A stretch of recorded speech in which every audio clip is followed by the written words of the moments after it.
Buenas tardes.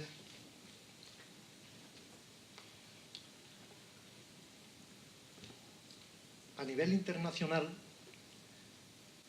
se está conmemorando el aniversario de la muerte de Francisco de Miranda.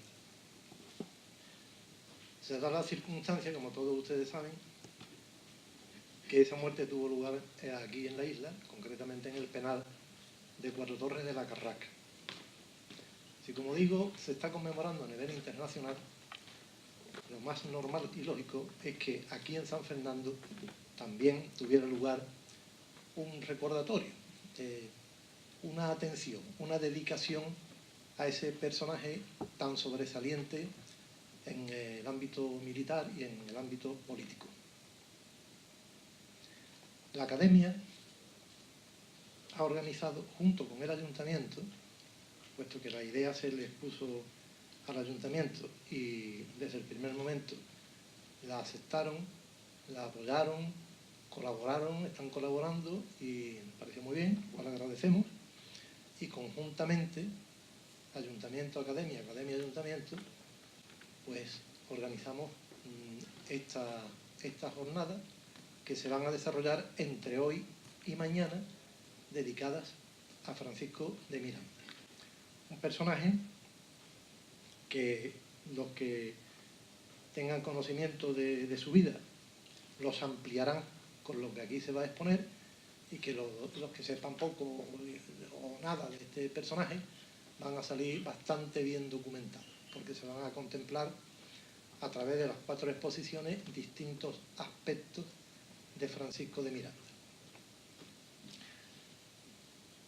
La primera de ellas, de estas conferencias, la va a impartir a través de una grabación la doctora Inés Quintero Montiel, de la Universidad Central de Venezuela. Es una conferencia grabada que se proyectará ahora a continuación porque ella no ha podido venir. Tras esta proyección, el doctor Torrejón Chávez hablará de Francisco de Miranda, reo de Estado, su cautiverio en el Arsenal de la Carraca.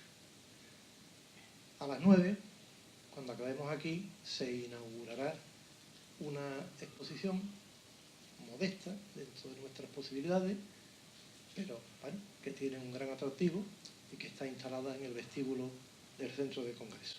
La segunda jornada tendrá lugar mañana también a partir de las 7 de la tarde. Enfermedad y muerte de Francisco de Miranda. Va a impartir el doctor Juan Manuel García Cubillana de la Cruz.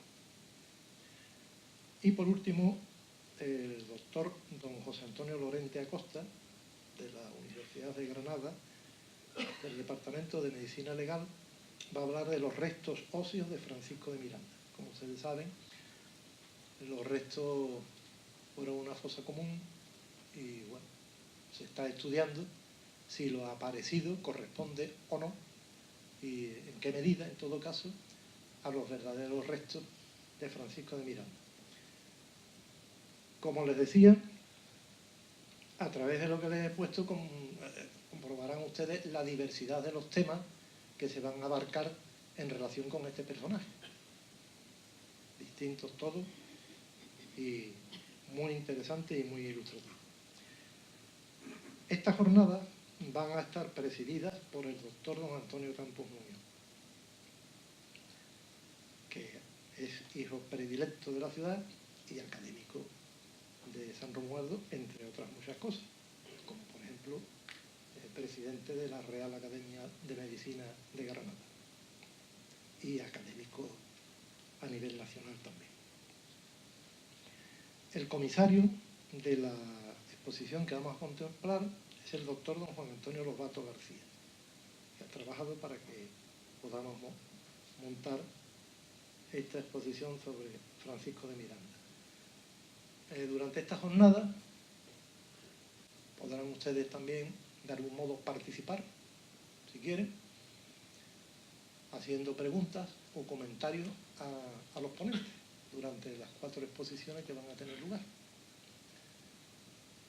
Acto seguido, la secretaria va a dar lectura al acta de acuerdo de llevar a cabo esta actividad y luego el doctor Campos dará lectura al currículum de la doctora cuya conferencia vamos a ver proyectada.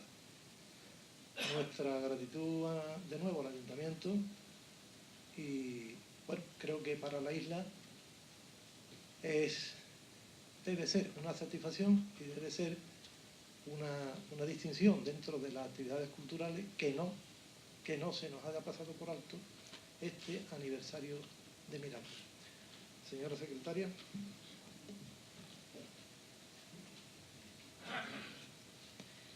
En la sesión de Junta de Gobierno celebrada el pasado 24 de noviembre de 2015, recogida en el acta número 298, se acordó la conmemoración del bicentenario de la muerte de Francisco de Miranda en La Carraca con las jornadas académicas que entre hoy y mañana tienen lugar a instancias de los ilustrísimos señores académicos don Juan Manuel García Cubillana de la Cruz y don Juan Torrejón Chávez. Las sesiones serán presididas por el excelentísimo señor profesor don Antonio Campos Muñoz, catedrático de Histología de la Universidad de Granada y académico de esta desde el año 1982.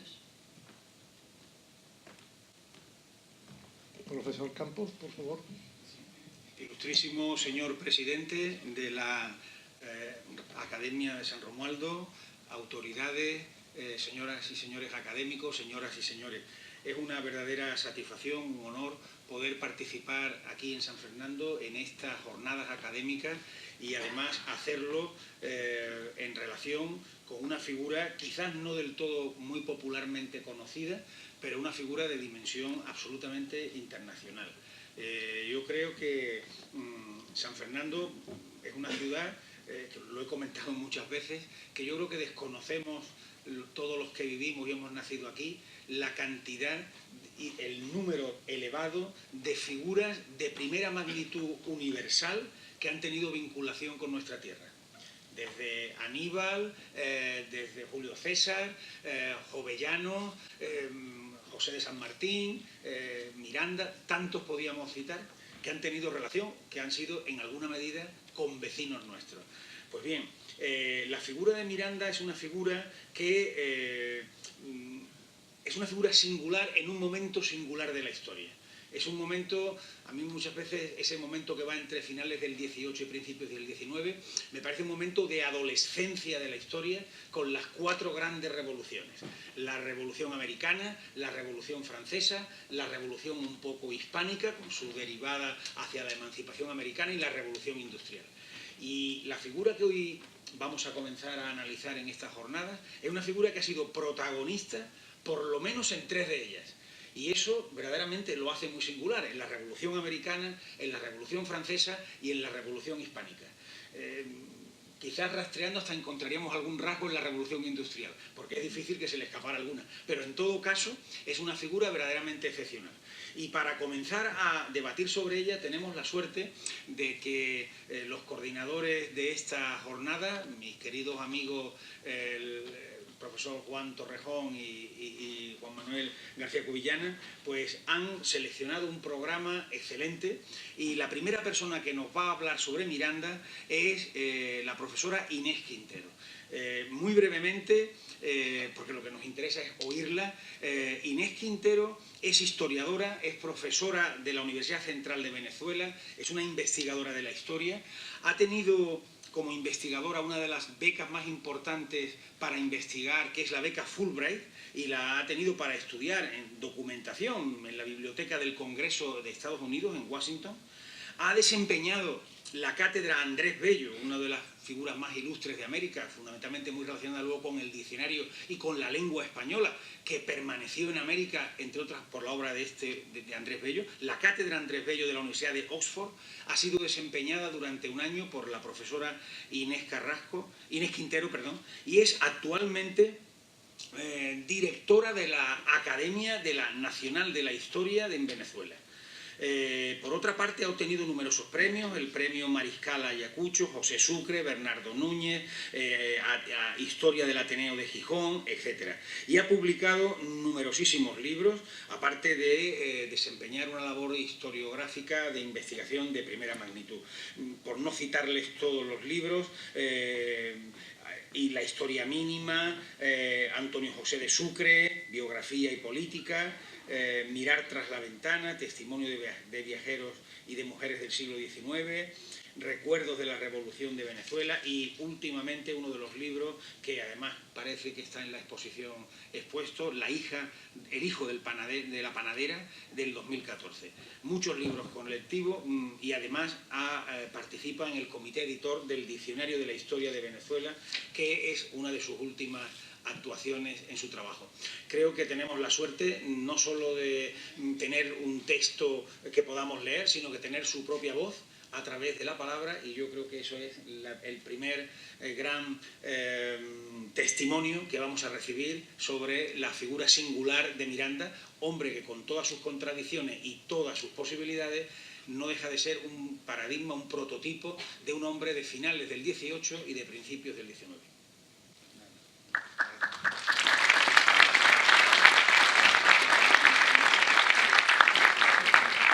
Muchas gracias, don Antonio Campo. Ahora nos desplazamos al centro de la sala para comenzar la introducción.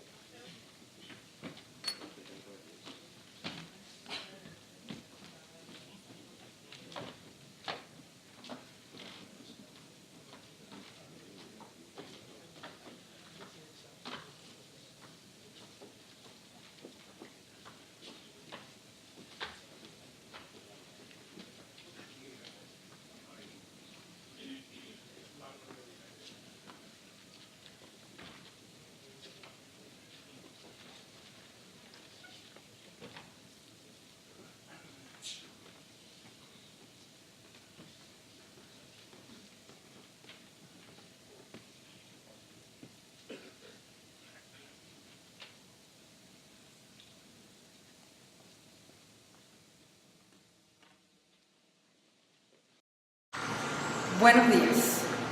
Yo estoy, en Caracas, en la Academia Nacional de la Historia, y verdad quiero agradecerles muy especialmente, no solamente que hayan hecho este evento tan maravilloso para conmemorar, un hecho luctuoso, pero que nos acerca a Francisco de Miranda, sino que también hayan tenido la gentileza de abrirme un espacio para que yo desde aquí, desde tan lejos, pueda saludarlos y estar con ustedes, que claro que hubiese sido mucho mejor y mucho más sabroso y más cálido y más cercano haber podido viajar a San Fernando. Igual, don Juan Torrejón y todos ustedes, yo quiero decirles que yo estoy allá, estoy aquí en San Fernando y celebrando y conmemorando el hecho de que ustedes conmemoren y recuerden a un hombre tan especial, este caraqueño que se llamó Francisco de Miranda. Yo, no voy a hacer una exposición formal en relación con la vida y obra de Miranda, sino que quiero referirme, creo yo, que seguramente a uno de los grandes premios que nos dejó Miranda de su trayectoria, que es su archivo. Sobre todo porque creo que la comprensión, la cercanía, el conocimiento que tenemos hoy de Miranda tiene en el archivo, en su archivo personal, uno de los recursos más maravillosos, más completos, más cabal de lo que fue su existencia. De hecho, cuando Miranda se va de Caracas el 25 de enero de 1771, empieza a escribir su diario.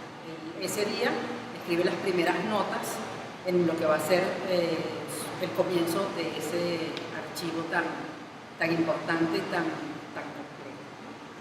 En ese momento, Francisco Miranda tiene 20 años, es decir, que ahorita diríamos, un muchacho, pero no, para ese momento ya es un hombre adulto, ya está en la universidad, ya tiene una experiencia personal de vida, ya ha pasado por un episodio muy fuerte, cual fue el tema de cuando hubo la controversia entre su padre y los montuanos de Caracas.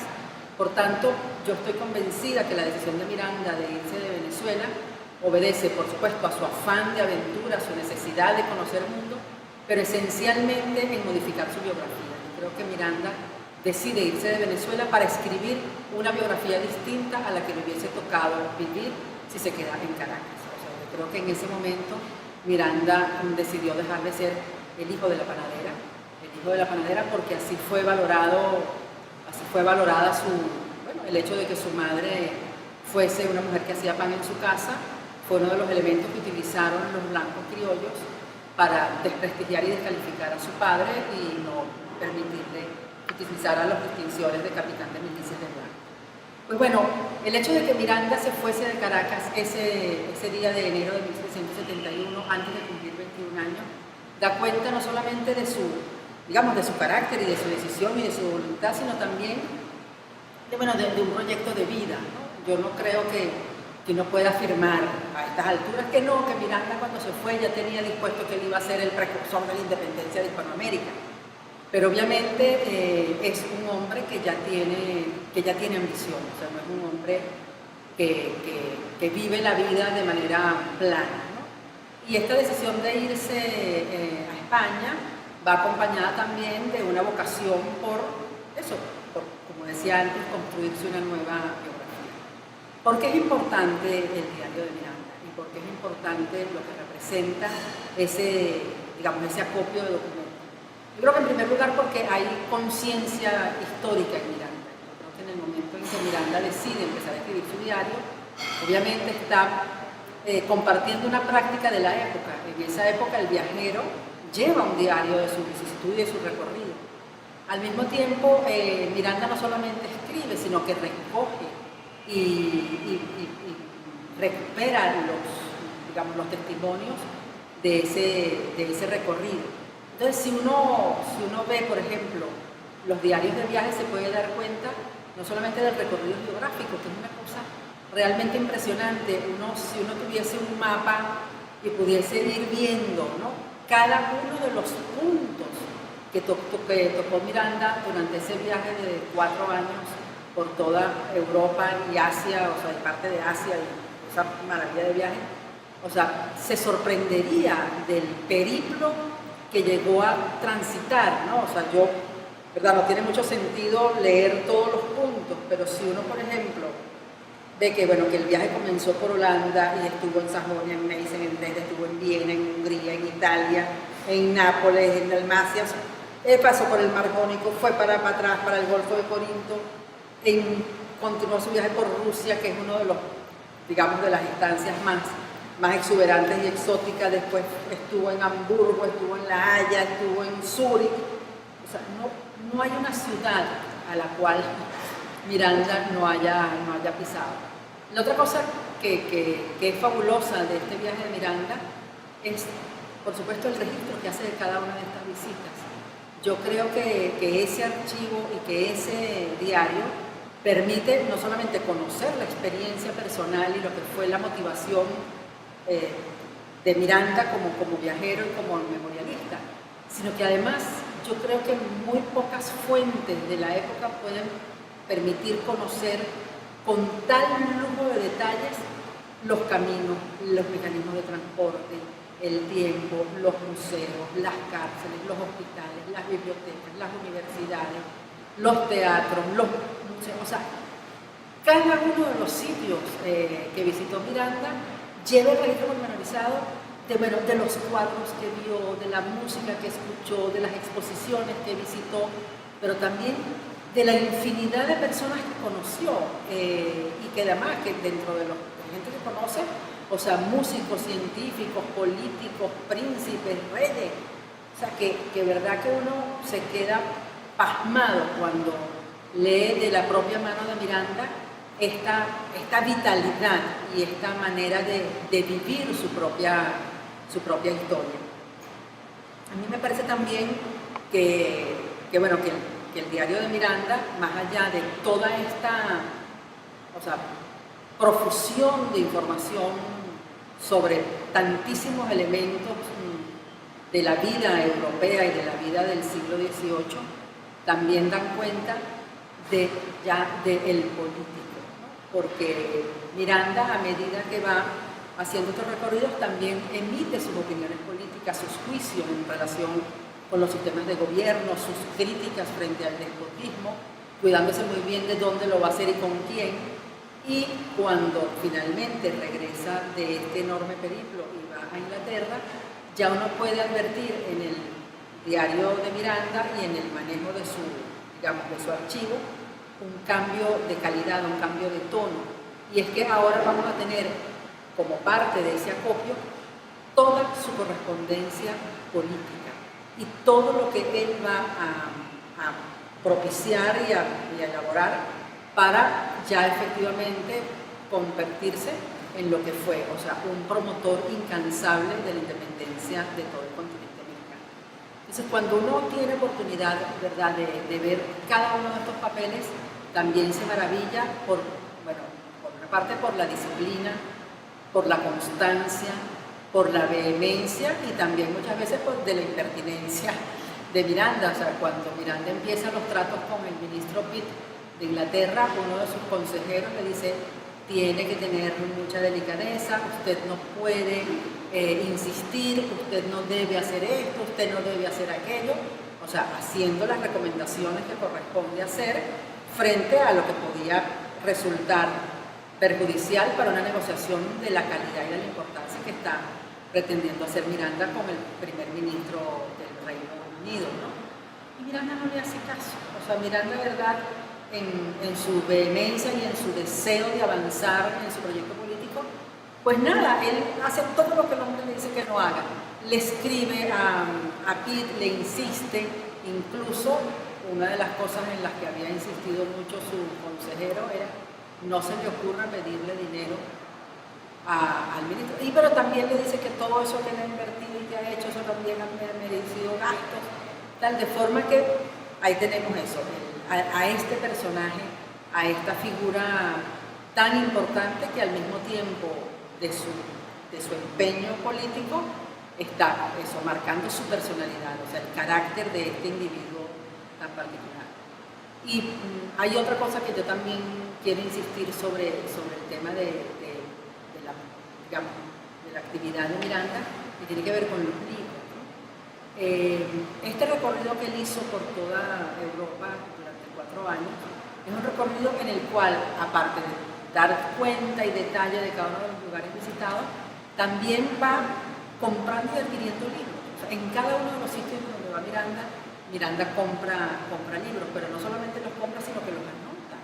Entonces tenemos el seguimiento de cada uno de los libros que Miranda compró y también de los libros que leyó, porque si hay algo que caracteriza a Miranda es que fue un lector voraz y tenía además una enorme facilidad para los idiomas, o sea, leía en francés, leía en inglés, leía en latín, también se defendía en italiano, de forma tal que toda esta biblioteca fabulosa que fue adquiriendo Miranda era también una biblioteca viva, es decir, era una biblioteca que era leída por Miranda. Cada una de las ciudades a las que Miranda iba a visitar, cada uno de los lugares a los que Miranda se dirigía, iba precedido por parte de él de una lectura acuciosa de su historia, de su cultura, de su biografía, de forma tal que no llegaba a ninguna parte desprevenido ni viendo para el techo, sino iba con conocimiento de causa del lugar al que él iba a ir, de cuál era la importancia histórica de ese sitio, cuáles eran sus antecedentes y sobre todo qué significaba estar en ese momento en el cual él iba a realizar la visita. Por tanto, ¿verdad?, a mí me parece que la vida de Miranda y lo que fue su proceso formativo son inseparables de su archivo y de lo que fue su empeño por dejar registro de su existencia, de su vivencia y también de su vida privada. Y por supuesto algo que no podía dejar de estar presente y que ha sido, además siempre ha tenido muchísima difusión, es su vida galante, su vida amorosa. O sea, Miranda no era muy discreto con relación a su vida privada y en particular a su vida galante. De manera que yo creo que el conocimiento de Miranda pasa, ¿verdad?, por lo que fue su propia vocación de hacerse conocer a través de los documentos y de lo que significó su propio testimonio. Hay otra cosa que yo creo que es bien importante y que tiene que ver con cómo es que durante todo este periplo de su vida él va a estar pendiente de sus papeles. Porque, claro, alguien que tiene esa preocupación por preservar su documentación, por llevar el registro de todo lo que está viviendo y viendo, tiene también que ser muy cuidadoso para que eso que él está haciendo de manera cotidiana no se pierda. Entonces, en cantidad de momentos de su correspondencia y de materiales de su archivo, uno puede conocer su preocupación directa porque no se pierdan sus papeles. Bueno, cuando, por ejemplo, está sometido a prisión en Francia, él lo primero que va a ocuparse es, bueno, ¿dónde están mis papeles? Y cuando sale de prisión, rescatar todo su material de archivo. Y cada uno de sus viajes, él está en cualquier parte del mundo, está pendiente de, bueno, mire, cuiden mis papeles, ¿dónde están mis papeles? Cuidado que no se vaya a perder absolutamente nada. Y la otra cosa impresionante es que viajó en barco, en bote, en carroza, en caballo, en cuanto vehículo de transporte había para la época, y nunca se desprendió en cada uno de esos trayectos de sus baúles de caoba que llevaban adentro toda su documentación. De forma que esta obsesión también dice mucho del personaje y dice mucho de esta preocupación sostenida porque la memoria de su vida lo acompañase sin que hubiese ningún rastro, o sea, sin que no quedase nada fuera del registro. Y yo creo que eso dice mucho de la personalidad de Miranda y de ese carácter, de esa vehemencia y también de esa, digamos, de esa fuerza vital que lo acompañó mientras vivió y mientras estuvo pendiente de su documentación.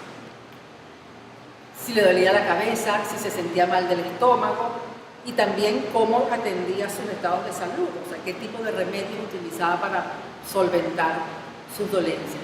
Y por supuesto algo que no podía dejar de estar presente y que ha sido, además siempre ha tenido muchísima difusión, es su vida galante, su vida amorosa. O sea, Miranda no era muy discreto con relación a su vida privada y en particular a su vida galante. De manera que yo creo que el conocimiento de Miranda pasa, ¿verdad?, por lo que fue su propia vocación de hacerse conocer a través de los documentos y de lo que significó su propio testimonio. Hay otra cosa que yo creo que es bien importante y que tiene que ver con cómo es que durante todo este periplo de su vida él va a estar pendiente de sus papeles. Porque, claro, alguien que tiene esa preocupación por preservar su documentación, por llevar el registro de todo lo que está viviendo y viendo, tiene también que ser muy cuidadoso para que eso que él está haciendo de manera cotidiana no se pierda. Entonces, en cantidad de momentos de su correspondencia y de materiales de su archivo, uno puede conocer su preocupación directa porque no se pierdan sus papeles. Bueno, cuando, por ejemplo, está sometido a prisión en Francia, él lo primero que va a ocuparse es, bueno, ¿dónde están mis papeles? Y cuando sale de prisión, rescatar todo su material de archivo. Y cada uno de sus viajes, él está en cualquier parte del mundo, está pendiente de, bueno, mire, cuiden mis papeles, ¿dónde están mis papeles? Cuidado que no se vaya a perder absolutamente nada. Y la otra cosa impresionante es que viajó en barco, en bote, en carroza, en caballo, en cuanto vehículo de transporte había para la época, y nunca se desprendió en cada uno de esos trayectos de sus baúles de caoba que llevaban adentro toda su documentación. De forma que esta obsesión también dice mucho del personaje y dice mucho de esta preocupación sostenida porque la memoria de su vida lo acompañase sin que hubiese ningún rastro, o sea, sin que no quedase nada fuera del registro. Y yo creo que eso dice mucho de la personalidad de Miranda y de ese carácter, de esa vehemencia y también de esa, digamos, de esa fuerza vital que lo acompañó mientras vivió y mientras estuvo pendiente de su documentación. Claro, y cuando hablamos del archivo de Miranda y estamos en la Academia Nacional de la Historia, no podemos dejar de pensar en el lugar a donde reposaron durante muchos años los documentos de Miranda, que es este arcón que está aquí atrás de mí. Por eso cambiamos de lugar para continuar conversando con ustedes. Y resulta lo siguiente, que Miranda, después de todos los periplos y de todos los viajes, finalmente establece residencia fija en Londres en 1802. Por primera vez en todo lo que ha sido este periplo desde que se fue de Venezuela en 1771, reúne todos los documentos que ha recabado en esta larga trayectoria. Y va a ser entonces cuando, por primera vez esté la biblioteca de Miranda y su archivo en un mismo lugar, que es su casa de Grafton Street en Londres. Esta decisión de ya reunir sus papeles le permite dos cosas adicionales. Una, empezar a organizarlo, y otra, empezar a hacer un inventario. Antes de que Miranda se vaya nuevamente de viaje, que va a ser en 1805, a finales de 1805, para organizar lo que sería la expedición a Venezuela, que se realiza en el año 1806, va entonces a hacer el inventario del material. Y ya por primera vez sabemos que eran 30 cajas de documentos las que tenía Miranda.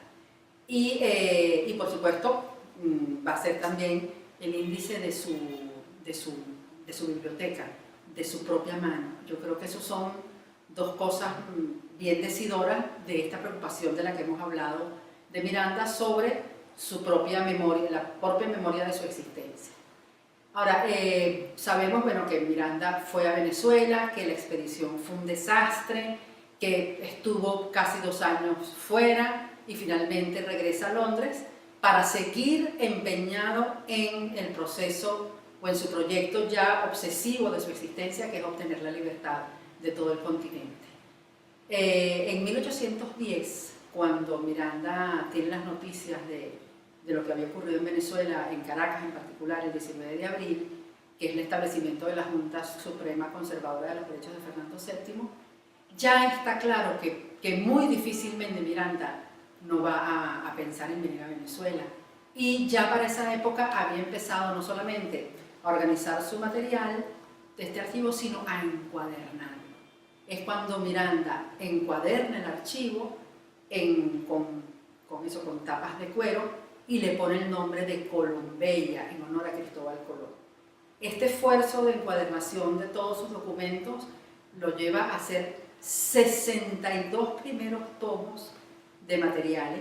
Estos 62 tomos van a viajar con Simón Bolívar a Venezuela cuando Simón Bolívar regresa después de que ha ido a Londres a la misión diplomática para obtener el reconocimiento de la Junta por parte del gobierno inglés, cosa que por supuesto no se logra. Y cuando Bolívar regresa a Venezuela de esa misión, Miranda le encomienda que se lleve los primeros 62 tomos encuadernados de su archivo. El número 63 lo trae Miranda a Venezuela cuando viene y llega acá en diciembre de 1810. De forma tal que de las decisiones de Miranda está trasladar la vida suya por escrito a Venezuela cuando se viene en diciembre, que cuando llega aquí en diciembre de 1810. Esto no es un hecho casual, sobre todo porque ya en su testamento, tanto del año 1805, cuando se fue a hacer la expedición, como en el codicilo y todo lo que hace con su testamento después cuando va a venir a Venezuela, va a plantear que sus documentos estén, cuando Venezuela sea libre, estén en Venezuela, pues estén en el archivo, en algún archivo de su país natal. Entonces, yo sí quiero continuar este relato porque, ¿verdad?, lo que ocurre con el archivo de Miranda termina siendo como una especie de película de misterio.